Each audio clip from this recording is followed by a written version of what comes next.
Kuya Red, bakit ka nakapakbag? Wala namang pasok ngayon. Nilimutan ko Sabado. Oo, Sabado ngayon ay. Ano ba yun? Baka may baon ka dyan. Pwede natin kainin. Kainin natin. Oo. Hindi, ligo tayo sa ilog. Kainin natin baon ko. Ah, pwede. Oo, kasi wala akong pasok. Oo. Alam ng nanay ko may pasok. Hindi pati ako baon. Kaya wag ka muna umuwi para alam ng nanay mo nasa school ka. Ay. Timing na alas 4, uwi yan. Saka tayo mauwi. Oo. Kuya Red, magkano ba bigay ng pera ni nanay? 200. Ay, naku, laki pala. Pwede natin bili ng soft drinks. Pang entrance, saka soft drinks. Tara. Tara. Ayan o, buhay estudyante o. Bagay kaya. Bagay nakaliitan yung paa niya. Ano? Walang maliliit niyan? Yung maliliit lang. Yung mga maliliit lang, huwag masyadong malaki. Kasi ano na, iba na ang lasa ng malaki. Pang-ihaw na kasi yung malaki. So yan o. Meron din pong ano o.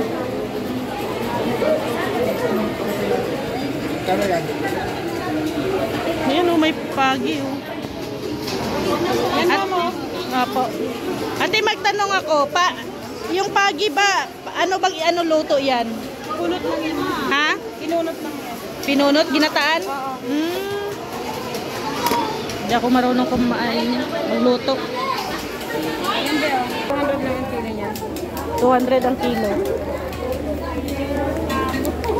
Maganda yan pag gata, may gulay, may kalabasa, gano'n.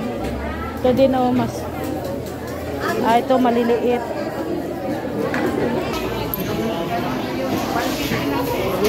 Ay! Ang dami isda. May dilis. Magkano? Gagawa ako ulit ng ginamos gamit ang dilis. Ito yung masarap na dilis kasi maliliit. Pino. Follower tayo. Shoutout po. Salamat po. Siya din daw. Follower mo din siya. Ay, ayan o. Follower si Kuya. Siya din daw ay. Salamat.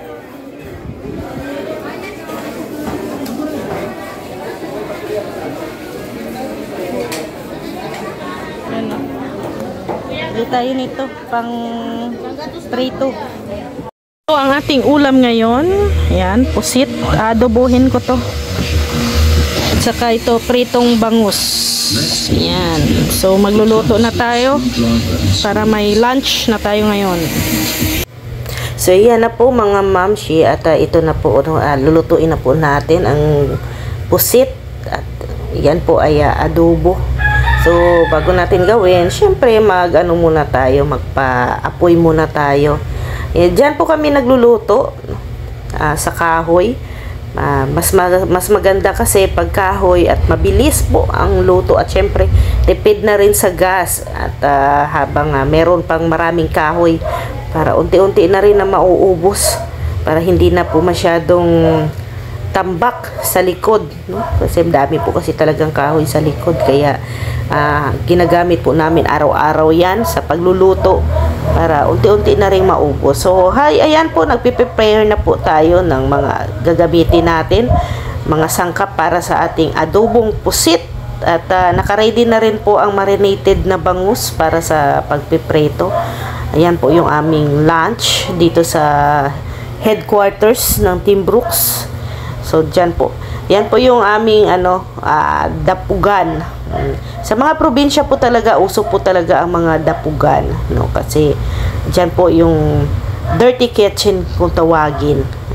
Para sa bahay, no, sa loob ng bahay ay hindi na po crowded. So pag may dirty kitchen ka, so doon ka na magluluto. So makagalaw-galaw ka pa ng mas malawak. So ayan, lalagyan natin ulit. Nilalagyan ko po ng maraming kahoy para magsiga pa siya lalo. Kawayan po ang ginagamit ko kasi marami pong kawayan sa likod. Kaya mas mas malakas din ang apoy pag kawayan po yung gamit. Ayan po, no, nag-upisa na po tayo. Nilagyan ko na po ng mantika. Ayan, nagisa-gisa na rin. At syempre, kailangan with love ang pagmamahal para masarap ang luto. Ayan, ginisa-gisa ko na rin po yan, no? Ang bawang, sibuyas. At syempre, ilalagay na natin yung pusit natin. So, medyo makulay na po siya kasi hiniwa-hiwa ko na po yung pusit. Kasi medyo malaki-laki po kasi yung pusit na nabili ko. Wala kasi yung pusit, yung mga maliliit na pusit, wala po. Ibang klase din po yung klase na pusit. Yung pusit na nabili ko ay ano siya, yung kulay puti. So, yan na nga. Tingnan nyo yung apoy, mga kalinga po. Yan. So, masarap talaga magluto pag kahoy ang gamit. Mabilis po ang trabaho, lalo na pagluluto. Yun nga lang, no? Medyo maiyak-iyak ka talaga, lalo na pag mausok.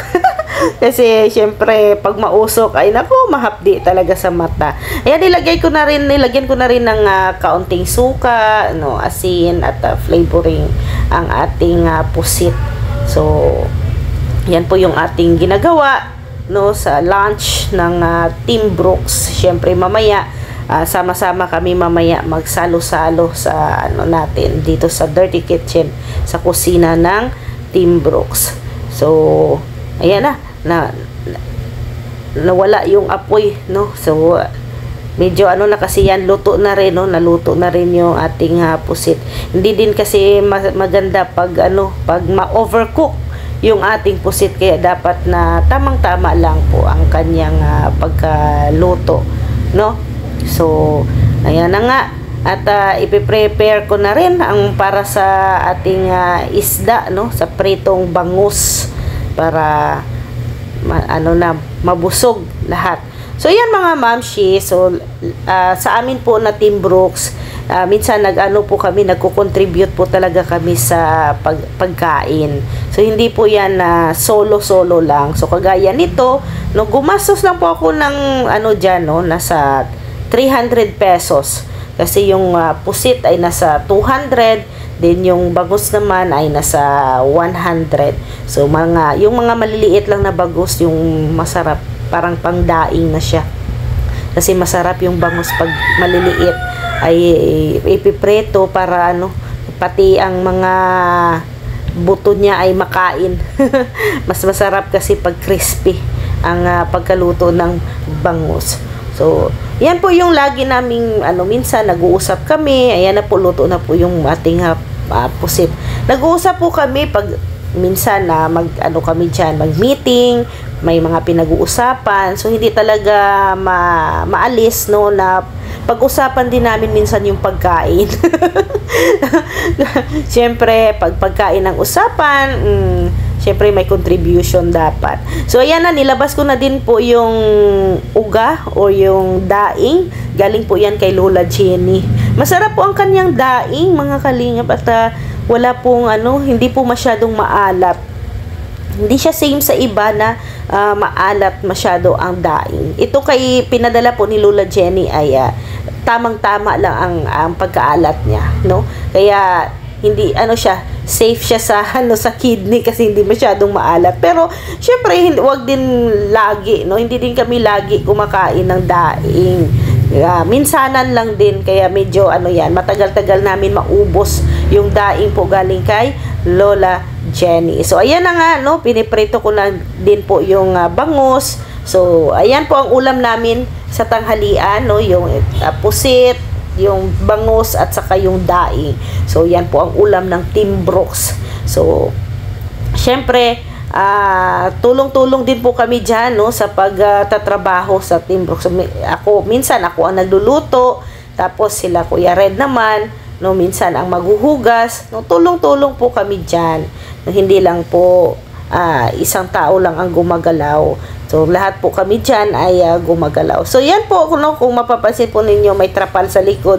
Nilagyan po kasi nila ng trapal yan kasi sayang, no, minsan ay maano din, no, maano din yung usok, nakakahiya makita tayo sa kapitbahay.